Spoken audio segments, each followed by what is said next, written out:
This is my pipeline for creating physics assets in Unreal using Blender from concept to game ready. Today we're creating an interactive scales of justice for our competitive speedrunner Ascension, the Immortal Alchemist. I'll first quickly visually demonstrate the mental planning I invest into each model to ensure I minimize the amount of mistakes or double handling that I may encounter along the way. And then we'll move into modeling and look dev in Blender, and then finally import and setting up a blueprint actor with physics constraints. My first step is separation of the model into components for ease of modeling, considering each object's origin point, dimensions, specific use case, and the requirements of the physics constraint actors in Unreal.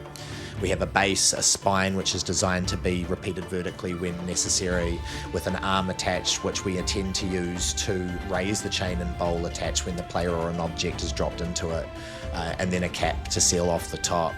How we will achieve this will be a combination of hard surface modeling in Blender and the correct import and configuration of physics constraint settings in Unreal.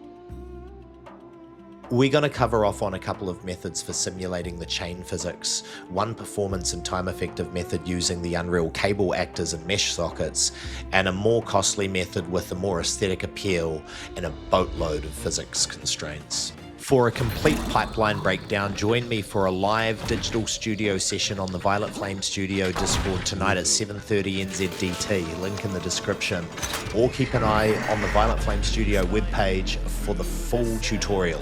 That's www.violetflamestudios.co.nz.